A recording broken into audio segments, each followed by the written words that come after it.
Hello friends, आपके अपने channel YouTube trust बुद्धि 2.0 पर आपका स्वागत है। चलिए आज हम इस एक टॉपिक लेकर आए हैं जो कि आप लोगों को पहले वीडियो में हमने करा लिया था।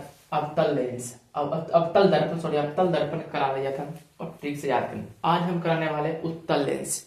मैंने दर्पण का एक वीडियो पूरा हो कंप्लीट हो गया। अब हम लोग लेंस के बारे में चलेंगे, किस वस्तु को कहाँ रखा जाए कि प्रतिबिंब कहाँ प्राप्त हो। इसके माध्यम से भी चलिए आपको हम लोग सबसे पहले एक उत्तल लेंस बना लेते हैं। पहले आप लोग जानते हैं उत्तल लेंस ऐसे बनता है और अवतल लेंस ऐसे बनता है। उत्तल लेंस की परिभाषा बोल दे ऐसे लेंस जिसकी बीच का भाग मोटा और किनारे का भाग पतला हो, उसे क्या कहते हैं? उत्तल। चलिए उत्तल लेंस सबसे पहले इसमें भी मुख्य फोकस होती है, तो पहले मुख्य फोकस को कर लेते हैं क्लियर। अब बोलेगा फोकस की संख्या इसमें कितनी होती है? लेंस में 2। अब चलिए इसमें एक फोकस F1 यहाँ हो गया और F1 यहाँ हो गया। उसके बाद चलिए एक और होता है F2 यानी F1, इसको 2 मान लिया जाए और इसको भी F2। ठीक है, तो आप देख सकते हैं इसमें कि F2 और F1, 2F1 और क्या 2F2 यानी 2F1 और 2F2। ये फोकस 2 हो गया ये। ठीक है, अब चलिए एक इसमें और क्या हम लोग दर्पण में पढ़े थे, इन्फिनिटिव। एक इन्फिनिटिव इधर हो जाएगा, इसमें इन्फिनिटिव यहाँ हो जाएगा। तो आपको फिगर इस तरह से कुछ है। और इसमें अब वस्तु को इसमें भी 6 केस होता है रियल, ठीक ना। इसमें भी 6 केस होते हैं, तो अभी 6 को फिर इसी लाइन में हम लोग डिसाइड करेंगे कौन कहाँ कैसे बनता है नहीं बनता है। सबसे पहले इसे जाने से पहले आप ये दर्पण इधर क्या बनेगा, ये दर्पण है। आपको रेट ज्योमेट्री पढ़े होंगे, plus X Y S, plus plus एक साइड होता है, प्लस प्लस एक साइड, माइनस एक साइड। इधर जितना भी बनेगा वस्तु इधर जहां रखेंगे काल्पनिक बनेगा है, काल्पनिक प्रतिबिंब। काल्पनिक बनेगा जब भी तो काल्पनिक सीधा बनेगा, ठीक है, काल्पनिक सीधा। और इधर बनेगा तो वास्तविक उल्टा बनेगा, वास्तविक उल्टा। ठीक है, तो इधर वास्तविक उल्टा इधर काल्पनिक, तो वास्तविक प्रतिबिंब इधर बनेगा और काल्पनिक प्रतिबिंब इधर बनेगा। तो इसको डिफाइन हो गया। अब चलिए से पहले वस्तु को जब हम लोग इन्फिनिटी पर रखा जाता है अनंत पर, इसमें 6 केस बोले थे, सभी को बीच में रखा जाएगा। एक यहाँ रख देते वस्तु को, एक यहाँ रखते। उसी तरह से अगले ही वीडियो जैसे बनाए आप लोग देखेंगे, बस उसी तरह से इसको फिर डिसाइड कर लेते हैं 6 प्रतिबिंब कहाँ कहाँ रखने पर कहाँ कहाँ बन सकता है। चलिए, और एक इसके बीच में तो नंबरिंग भी कर लेते हैं, 1 2 3 4 5 6। अब इसके बीच भी प्रतिबिंब को नंबरिंग हम लोग कर देते हैं, ठीक है। तो इसको नीचे लिखते हैं वास्तविक उल्टा, वास्तविक उल्टा, ठीक है। अब चलिए पहला प्रतिबिंब जब हम लोग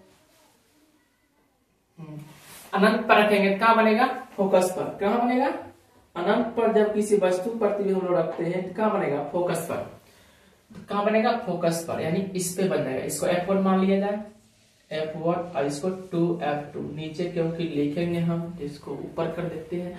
तो पहला प्रतिबिंब F1 अनंत पर रखेंगे तो फोकस पर बनेगा। कहां बनेगा? अनंत पर रखेंगे तो फोकस पर बनेगा, ठीक है।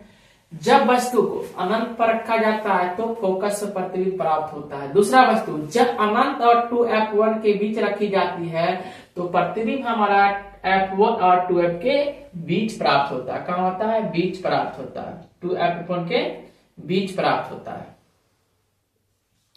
जब वस्तु को एक यहां हो गया, ये 2 नंबर हो गया।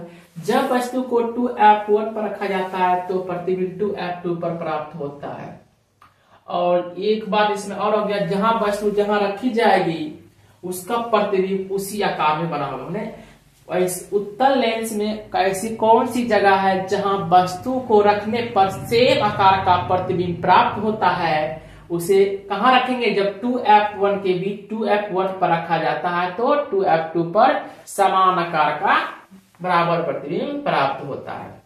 इसके आगे चलते, जब 2F1 और F1 के बीच रखी जाती है तो हमारा 2F2 और अनंत के बीच प्रतिबिंब बनता है। क्या बनता है? अनंत के बीच प्रतिबिंब बनता है।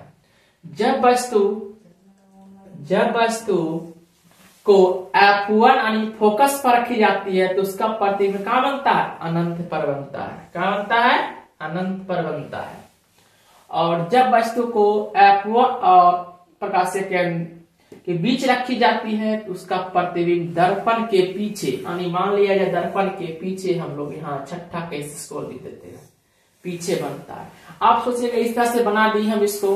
अब तो नंबरिंग भी करते 1 2 3 4 5, ताकि आप लोग को समझने में आसानी लगे। एक नंबर का अगर अनंत पर रखेंगे तो क्या बनेगा? फोकस F1 पर बनेगा, फोकस पर जब अनंत। और आपको बोलेगा इसमें वस्तु क्या, जितना भी रखेंगे इस दोनों पर वस्तु छोटा होगा। वस्तु का आकार कैसा होगा? वस्तु छोटा, मानिए प्रतिबिंब जो इधर बनेगा, इधर रखे हम लोग वस्तु को, इधर वस्तु रखने पर इधर प्रतिबिंब बना, इधर प्रतिबिंब, फिर क्या हुआ? प्रतिबिंब बना है। ठीक है, इधर प्रतिबिंब बना है। तो इसके लिए अभी अब जब प्रतिबिंब बना, अब लिख देते हैं। तो वस्तु रखने पर यहाँ वस्तु रखे, वस्तु रखने का स्थिति यहाँ है, प्रतिबिंब की स्थिति यहाँ। इसको वस्तु का स्थिति लिखते सबसे बढ़िया होगा, वस्तु की स्थिति और प्रतिबिंब की स्थिति। चलिए, वस्तु की स्थिति और प्रतिबिंब की स्थिति। इसके लिए आप लोग क्या करेंगे? अभी स्थिति दोनों हम लोग लिख दिए हैं, तो यहाँ वस्तु रखेंगे और इसका जस्ट क्या प्रतिबिंब हम लोग को इमेज प्राप्त होगा। तो चलिए सबसे पहले इस छोटा, और ये बताएंगे कि ये बराबर होता है। क्या होता है? बराबर। चलिए, ये वस्तु का आकार के बराबर, और ये क्या होगा? ये दोनों सबसे बड़ा। क्या हो जाएगा? सबसे बड़ा।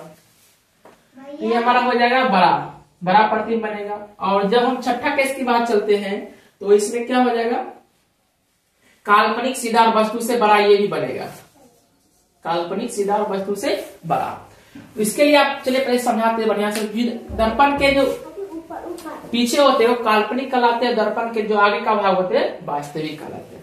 तो वास्तविक जब भी बनेगा उल्टा बनेगा, और काल्पनिक जब भी बनेगा सीधा बनेगा। तो जब हम लोग बस उत्तल लेंस, ये उत्तल लेंस से बने, लिख देते हैं उत्तल लेंस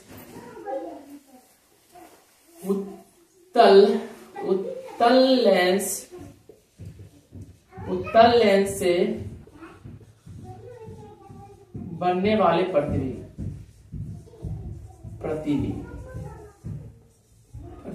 ठीक है, ये आज का हेडिंग आप लोग का है। तो चलिए, उत्तल लेंस से बनने वाले प्रतिबिंब। तो वस्तु का यहाँ, अब जब वस्तु को अनंत पर की जाती है उसका प्रतिबिंब कहाँ हमारा होता है? फोकस पर। कैसा बनता है? वस्तु से छोटा। कैसा बनता है? वस्तु से छोटा। जब वस्तु को अनंत और 2F1 के बीच रखी जाती है तो उसका प्रतिबिंब क्या प्राप्त होता है? तो F1 और 2F के बीच प्राप्त होता है, वस्तु से छोटा होता है। पूछा छोटा काल्पनिक होता है कि वास्तविक होता है? हम लोग क्या लिख दिए पहले, इसका जितना भाग इधर क्या वास्तविक होता है, क्या वास्तविक और उल्टा होता है। नंबर तीसरा चलते केस पर 2F1 के बीच जब कोई वस्तु रखी जाती है तो उसका प्रतिबिंब क्या बनता है? तो अब जानते हैं कि जब फोकस 2F1 पर रखते हैं 2F2 पर बनता है। कैसा बनता है? वस्तु के बराबर आकार का। और कैसा बनता है? वास्तविक और उल्टा। नंबर 4 केस पर जाते हैं, हम क्या लिखते हैं? जब वस्तु को 2F1 और 2F1 और F1 के बीच रखी जाती है उसका प्रतिबिंब कहां प्राप्त होता है? तो 2F2 एवं अनंत के बीच प्राप्त होता है, जो कि वस्तु के आकार से कैसा होता है? बड़ा होने के बाद कोई वास्तविक या कम बनता है? क्या बनता है? वास्तविक बनता है। नंबर 5वां के साथ है, जब F1 के बीच रखी जाती है उसका प्रतिबिंब क्या होता है? अनंत पर। जब बोले तो फोकस पर रखें तो अनंत पर बनेगा, तो इसीलिए अनंत पर बन रहा है। कैसा? वस्तु से बड़ा। एक छठा इसमें केस है जो कि अपने, और जब वस्तु को काल्पनिक इधर रखते हैं वस्तु को, तो इधर क्या होता है? वस्तु इधर ही बन जाता है। छठा केस काल्पनिक बनता है, सीधा और वस्तु से बड़ा बनता है। अपना उत्तल लेंस में पढ़ा, अवतल दर्पण में पढ़ा था। छठा केस का, जब फोकस और ध्रुव के बीच के दर्पण के पीछे बनता था काल्पनिक, वस्तु से बड़ा। आवर्धित भी बोल दे आपको, आवर्धित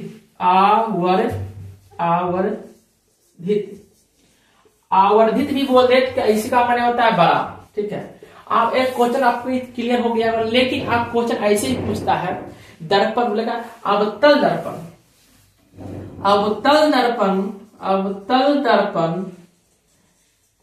को कौन सा दर्पण बोला जाता है? अवतल दर्पण का दूसरा नाम क्या है? तो उसको बोलते हैं अभिसारी दर्पण। क्या बोलते हैं? अभिसारी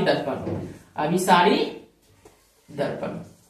जब आपको, और एक और होता है इसमें अवतल दर्पण, अवतल हो गया उत्तल दर्पण। उत्तल दर्पण की बात कही जाए तो इसका दूसरा नाम क्या है? अपसारी, अपसारी दर्पण।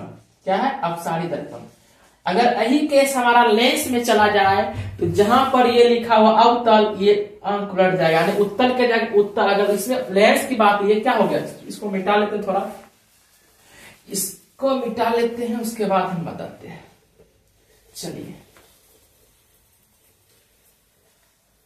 तो अगर लेंस की बात कही जाए, लेंस की बात कही जाए तो लेंस में कहा जाए तो लेंस लिखते हैं अवतल लेंस, अवतल लेंस, अवतल लेंस। स्केच थोड़ा नहीं चल रहा है ना। अवतल लेंस, अवतल लेंस का दूसरा नाम क्या है और उत्तल लेंस का दूसरा नाम क्या है? ऑब्जेक्टिव बहुत ही सब फेमस है, और अवतल लेंस का, सारे लेंस का ऐसे से क्वेश्चन भी हम लोग कराएंगे आप लोगों को। तो इसको देखिए, तो अवतल दर्पण का दूसरा नाम क्या था? अभिसारी दर्पण। तो अवतल लेंस का हो जाएगा अपसारी लेंस, जस्ट अपोजिट, कोना कोनी चलेगा, दोनों का उल्टा चलेगा। लेंस में जब क्या होगा, दोनों का उल्टा चलेगा। तो अपसारी क्या कहेंगे? अपसारी, अपसारी लेंस। लेंस से पूछे अवतल लेंस का दूसरा नाम क्या? अपसारी लेंस। अवतल लेंस का दूसरा नाम क्या? अभिसारी लेंस, अभिसारी। अब बोले अपसारी किसे कहते हैं, अपसारी क्यों कहते हैं? तो क्या कहता है, एक अपसारी पुंज पढ़ेंगे, प्रकाश पुंज, समांतर प्रकाश पुंज, अभिसारी अपसारी प्रकाश पुंज। तो पुंज में क्या होता था कि अपसारी मतलब एक बिंदु, सभी किरणें एक बिंदु से आकर क्या विभिन्न दिशाओं में फैल जाती थी। लेकिन अभिसारी प्रकाश पुंज में क्या होता था, एक सभी किरणें जहां से भी आ रहा है अनंत से, वो क्या एक बिंदु पर आकर क्या होते थे? एकत्रित होते थे, माने एक इकट्ठा होता था। इसीलिए अभिसारी दर्पण में उल्टा, लेंस में क्या होता है? उल्टा हो जाता है। इससे आपका क्वेश्चन ऑब्जेक्टिव बहुत पूछता है, और बच्चे लोग भी इससे बहुत कंफ्यूज करते हैं। अगर आपको किसी दोनों में से किसी एक को याद है तो उसको पलट के आप लोग बना सकते हैं, पलट के बना सकते हैं, दोनों याद करने की जरूरत नहीं पड़ता। लेकिन आप लोग एक याद करके रखिए बढ़िया से। अवतल, अभी, और ओ से अवतल, ओ से अभी।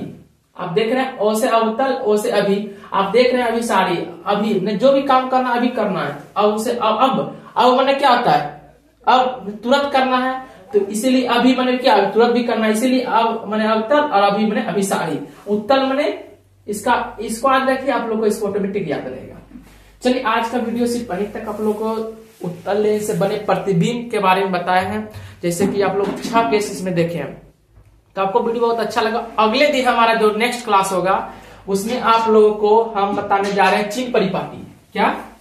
चिन्ह परिपाटी, जो कि अक्सर ये न्यूमेरिकल बनाने में बहुत मदद करता है। चिन्ह परिपाटी बिना न्यूमेरिकल नहीं बन सकता है, ठीक है। तो चिन्ह परिपाटी, परिपाटी, ठीक है। चिन्ह परिपाटी अगले दिन टॉपिक चिन्ह परिपाटी का रहेगा। और आप लोग देख रहे हैं वीडियो अच्छे लगते हैं और अच्छा आ रहा है, आप लोग को अच्छे से समझ भी आ रहा है। अगर आपको कुछ भी दिक्कत, थोड़ा सी परेशान, आप लोग कमेंट बॉक्स में जरूर हम लोग को कमेंट कीजिए और सुधार करेंगे। और मेरा थोड़ा अभी व्हाइट बोर्ड सही से नहीं चल रहा है, स्केल न्यू है, इसीलिए थोड़ा दिक्कत प्रॉब्लम चल रही है। और लाइट का आप लोग को समानता में थोड़ा दिक्कत है, ठीक है। तो आपको एडजस्ट थोड़ा कीजिए, और बातों को सुनकर आप लोग थोड़ा इस पर अमल कीजिएगा कि इतना जितना भी हम पढ़ा रहे हैं सिर्फ टॉपिक वही उठा के दे रहे हैं कि आपका ऑब्जेक्टिव क्लियर हो जाए। ऑब्जेक्टिव के साथ सब्जेक्टिव भी क्लियर कराएंगे, लेकिन इंपॉर्टेंट क्वेश्चन भी हम आपको देंगे। लेकिन अभी क्या, ऑब्जेक्टिव आप लोग को कॉन्सेप्ट क्लियर कीजिए। और जहां तक अब लेंस चिन्ह परिपाटी हो गया, चिन्ह परिपाटी के बाद आप लोग को फिर दर्पण सूत्र, लेंस सूत्र, ये सब का इंपॉर्टेंट टॉपिक है, अब बताया जाएगा। तो कल का टॉपिक रहेगा चिन्ह परिपाटी। चलिए, थैंक यू।